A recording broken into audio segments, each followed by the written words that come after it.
If I could go back and give my younger self just one piece of advice, what would it be? Never give up. If I could give anyone just one piece of advice, what would it be? Never give up.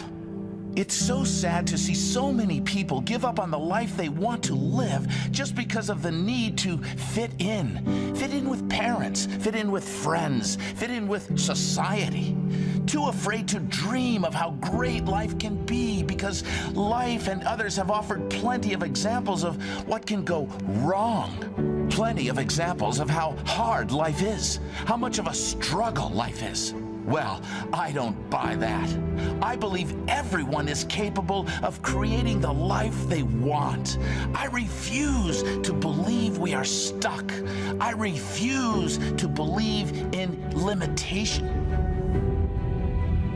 We are capable of anything, if, only if we believe that. Because with belief comes action. With belief comes possibilities. With belief, we are open to opportunities.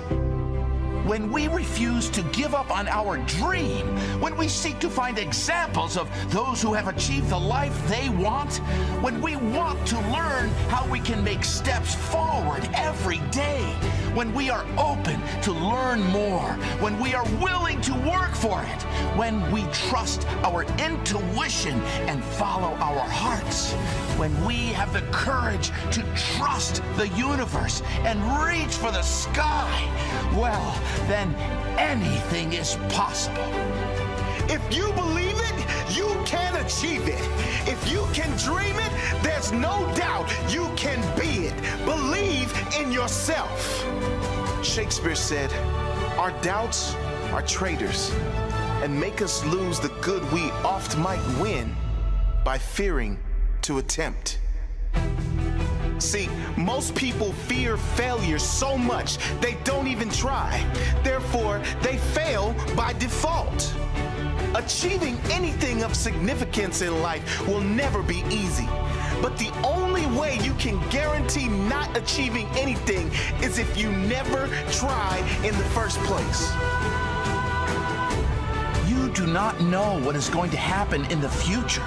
Anything can happen if you believe in yourself and are willing to learn how to make it happen. It might not happen right away.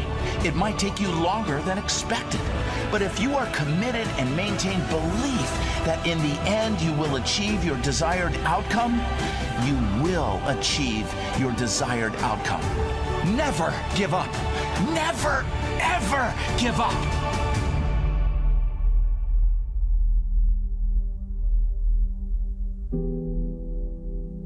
I believe I can create my own reality because it's a strong belief to hold, because when I feel good, more good things come. When I'm low, more low moments come.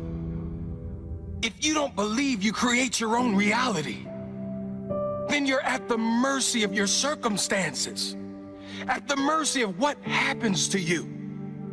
I couldn't think of much worse ways to live than always be reacting as if life has something against me.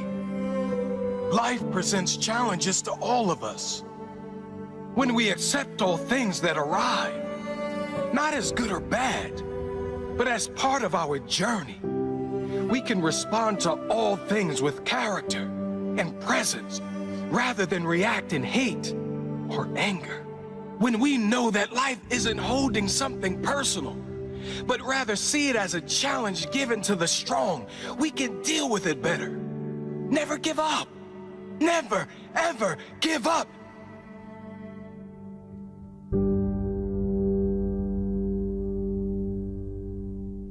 Fear is not real. The only place that fear can exist is in our thoughts of the future. It is a product of our imagination, causing us to fear things that do not at present and may not ever exist. Do whatever is required. Just go out there. It's possible you can get what you want. It's necessary. If you want it, you got to go into action. You got to be willing to experiment. You got to be willing to fail and to succeed. You got to be willing to form and to develop new relationships. It's you, it's on you. You got to make that happen. Nobody's going to bring it to you on a silver platter and say, here's your dream manifested.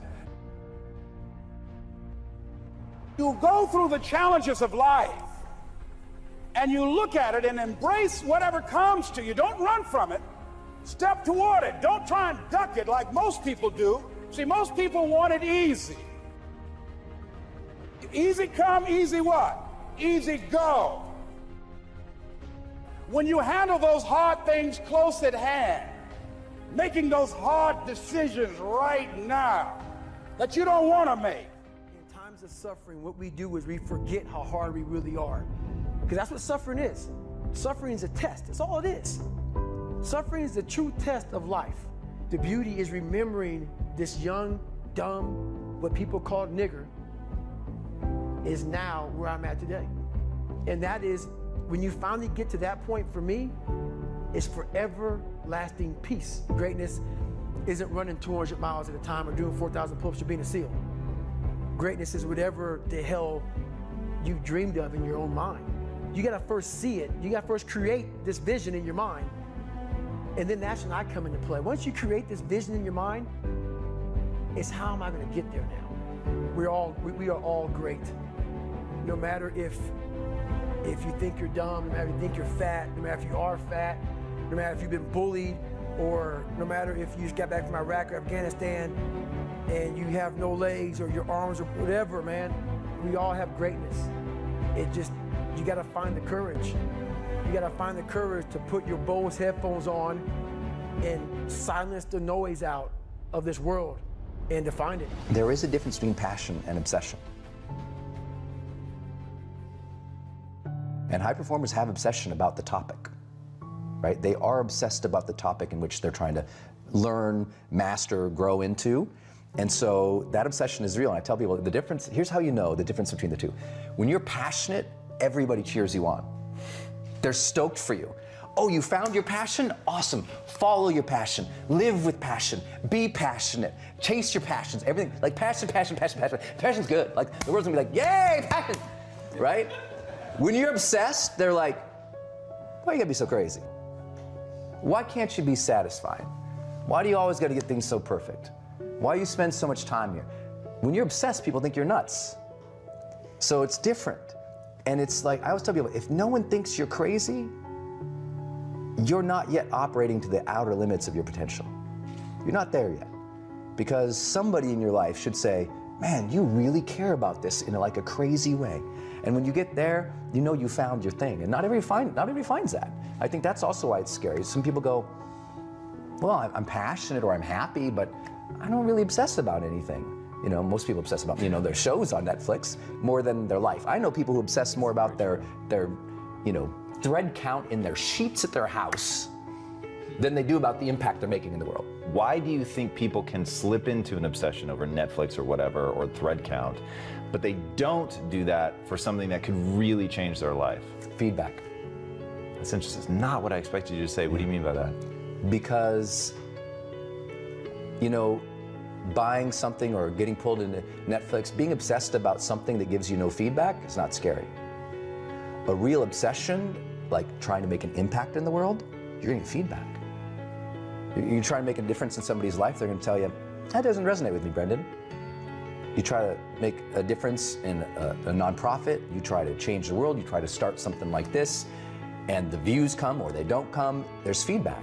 And people are terrified. It's one of the 4 central fears we all have, is rejection. We're terrified, like to be rejected. And think about, if you really want to make an impact, you're going to get a lot of judgment, you're going to get a lot of hate, and ultimately you're going to get rejection. People are going to just diss on you, people are going to say that's not good enough, people are going to say, who do you think you are? And people are so worried about that they stop. And so it's easier. Things that don't give you feedback. Watching Netflix don't give you no feedback. It's easy. There's no disappointment there. Even if you don't like the show, what do? You just go on to the next show. There's no disappointment there. I think trying to make an impact, there's a lot of disappointment and fear and potential for rejection. So people don't get obsessed about making a difference and making an impact because it can hurt. Well, imagine like last night, I'm going on the stage, right?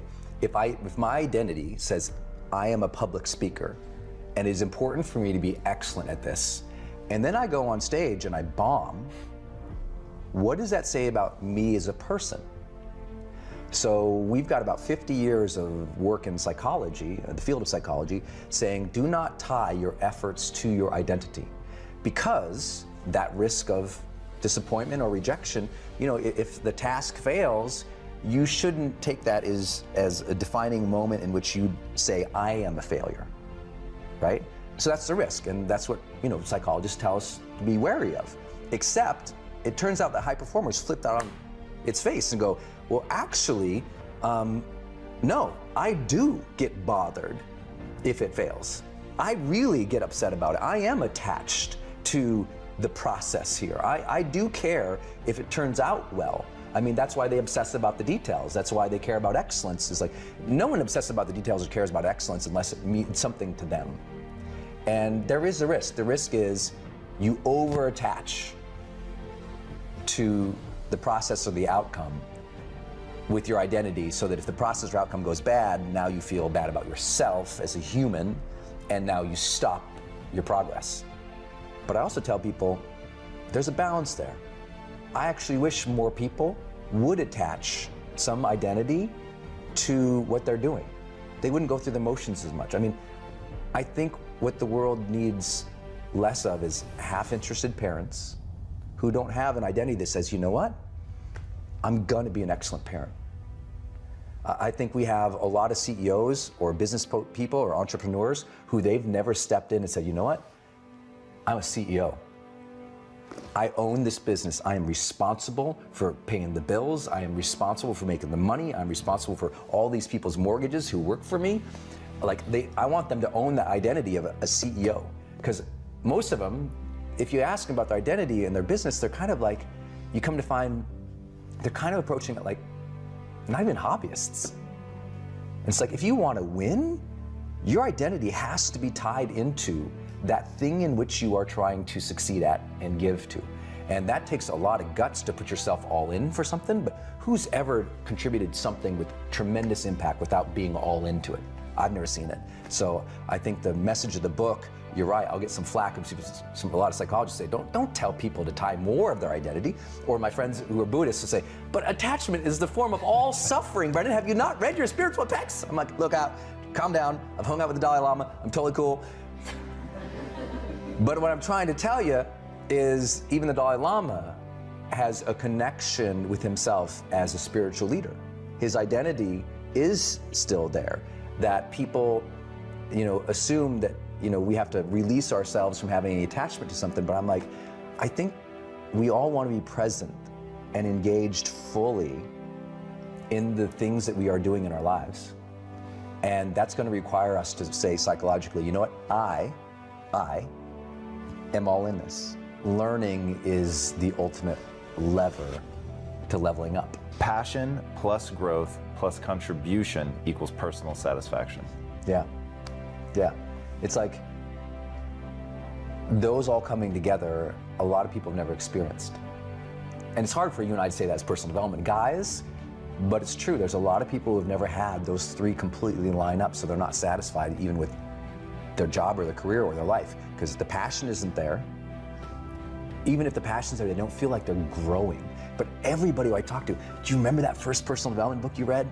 Do you remember that first time you wrote tons of notes about what you wanted your life to be about? Do you remember that first time you watched a movie that inspired you to go change?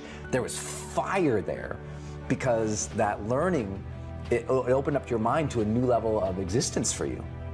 And as soon as you saw it, you were like, ooh, ambition hit your heart. And now if you can match it with contribution and you can see how that passion or that fire or that learning or that growth all aligns to some type of impact, now you're getting me fired up, because now I can see the outcome of all the work. A lot of people don't do the work because they don't believe the outcome. That's interesting. You know, if and psychologists talk about the power of expectancy. When we talk about motivation, there's only two things that spark motivation. One is ambition, and that is I want more of, or I want a greater depth of, right? I want a greater depth of connection with my lady, that's ambition.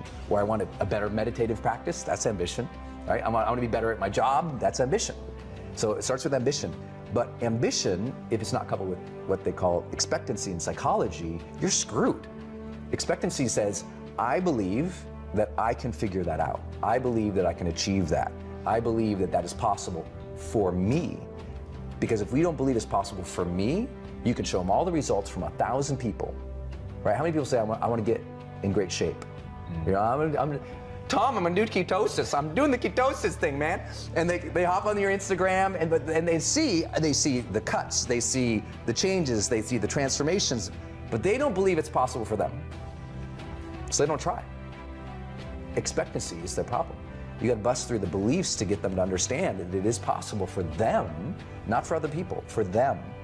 And if you can open that gate for somebody, and often that's only achieved through learning, when we honor the struggle instead of hate the struggle, we can really achieve extraordinary things because our mindset's in the right place. It accept, like, as soon as you honor the struggle, you accept that, oh, of course, there should be struggle here.